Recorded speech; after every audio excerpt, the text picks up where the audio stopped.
বিসমিল্লাহির রহমান রহিম। কালেকশন নিয়ে এক শ্রেণীর মানুষের বিভিন্ন নোংরা উপস্থাপনা আছে।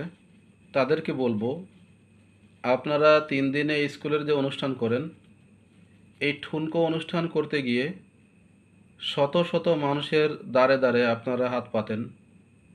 আপনারা দোকানপাটে গিয়ে, বাজারে গিয়ে ঝাঁপিয়ে পড়েন, উচ্ছৃঙ্খলার সাথে কালেকশন করে নিয়ে আসেন। 3 দিনের অনুষ্ঠান করতে গিয়ে হাজারো মানুষের কাছে আপনারা হাত পাতেন, জোর জবরদস্তি করে টাকা আনেন।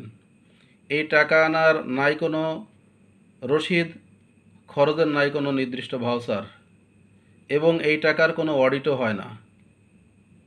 তো 3 দিনের অনুষ্ঠান করতে যেয়ে যদি আপনাদের এই চরম বিশৃঙ্খলা থাকে এবং আপনারা হাজারো মানুষের কাছে আদায় করতে পারেন, তাহলে যেখানে এতিম, গরিব, অসহায়, দুস্থ ছাত্ররা লেখাপড়া করে, তাদের খাবারের জন্য, তাদের থাকার জন্য, তাদের চিকিৎসা ইত্যাদি বিষয়ের জন্য মাদ্রাসার ছাত্র শিক্ষকরা কালেকশন করে, এটা 3 দিনের জন্য নয়, বছরের পরে বছরের জন্য।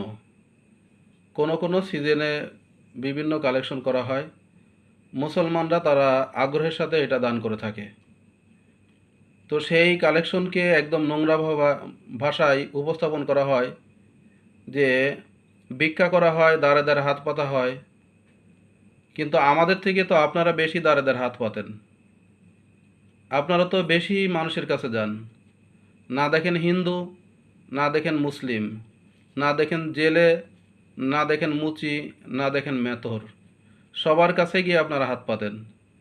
আমরা মুসলমানদের কাছে হাত পাতি, এবং এতিম, অসহায়, দুস্থ মসজিদ মাদ্রাসার জন্য। একটি মসজিদ কমিটি জানে একটি মসজিদ করতে কত টাকা ব্যয় হয়, কিভাবে করা লাগে, কত শ্রম দেওয়া লাগে, কত চেষ্টার পরে একটি মসজিদকে সুন্দর রূপে দাঁড় করানো যায়। তো কালেকশনের বিপক্ষে ঢালাওভাবে কথা বলা একদমই গ্রহণযোগ্য নয়। আর নিজেদের বিষয়টি চিন্তা না করে, মাথায় না রেখে অহেতুক ওলামা ইকরামকে বদনাম দেওয়া, এটা এক পর্যায়ে দিনকে ছোট করা অথবা দিনের প্রচার প্রসারের পথকে বন্ধ করা। হ্যাঁ, অনেক ধনী লোক আছে, তাদের ছেলে মেয়েকে ভালোভাবে পড়াতে পারে, আবার অনেক দরিদ্র আছে, তাদের ছেলে মেয়েকে সেইভাবে পড়াতে পারে না। তো দরিদ্র শ্রেণীর মানুষদেরকে সাক্ষরতার জ্ঞান, তাদেরকে জ্ঞানের আলো তাদের ভিতরে প্রবেশ করানোর জন্য, এই তিনদেরকে লালন পালন করানোর জন্য এই কালেকশনগুলো সাধারণত করা হয়ে থাকে। তো এই জন্য এইখানে যদি কেউ কথা বলে, তাহলে তার আগে দেখতে হবে যে তারা কি করে থাকে, তাদের কার্যক্রম কীভাবে পরিচালিত হয়ে থাকে।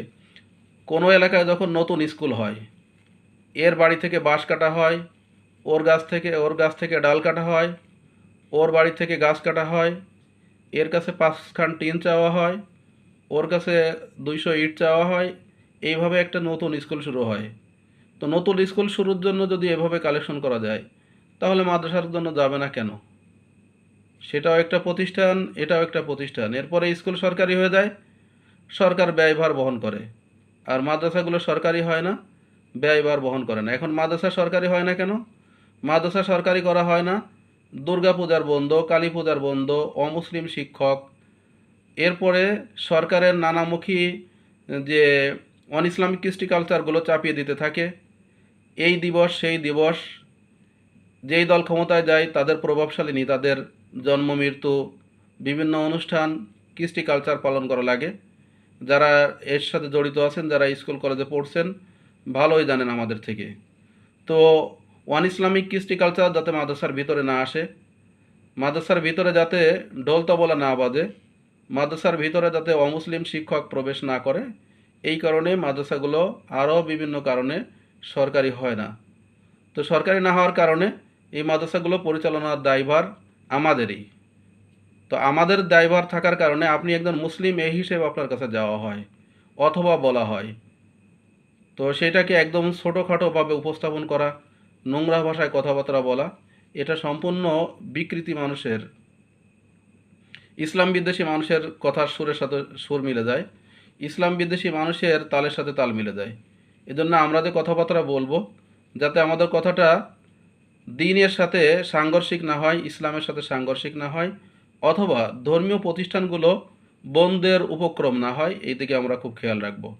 তবে যারা কালেকশন করে তাদেরও কিছু সমস্যা আছে, যে ছোট্ট ছোট্ট বাচ্চাদেরকে একদম লেলিয়ে দেওয়া, খেয়াঘাট রাস্তাঘাট দখল দেওয়া, এটাও উচিত নয়। যেখানে সেখানে যখন তখন হাত না পাতা, নির্দিষ্টভাবে যতটুকু প্রয়োজন অতটুকুর জন্য যারা বড় আছে, বুঝমান আছে, সেই একটি নির্দিষ্ট টাইমে নির্দিষ্ট সময়ে নির্দিষ্টভাবে কালেকশন করতে পারে, কালেকশন করার দরকার। আমাদের দেশের যিনি পররাষ্ট্রমন্ত্রী থাকেন, মালয়েশিয়ায় গত পররাষ্ট্রমন্ত্রী অন্তত 20 বার যেয়ে বসে থাকছে যে আমাদের কিছু শ্রমিক নেন, আমাদের কিছু কামলা নেন, আমাদের কিছু কিষাণ নেন, আপনারা আমাদেরকে বাঁচান, আমাদের দেশের অবস্থা খারাপ, আমাদের জনগণকে বাঁচানোর জন্য আপনারা কিছু লোক নেন। তাদের হাত পায়ে ধরে রাজি করে তো আসে, অথবা রাজি করতে পারে না, সরকারি টাকা ব্যয় করে বিমানে করে বারবার যায়, সৌদি যায়, কুয়েত যায়, কাতার যায়, অনেক দেশে যায় ধর্ণা ধরে, অনেক দেশে অনেক রকম কাজ করার জন্য অনুরোধ অনুনয় বিনয় করতে যায়। তো এরকম সব জায়গায় আছে যে জাতির স্বার্থে, দেশের স্বার্থে অথবা প্রতিষ্ঠানের স্বার্থে মানুষ নিজেকে একটু বিলিয়ে দিয়ে দেশকে ধন্য করে, প্রতিষ্ঠানকে ধন্য করে।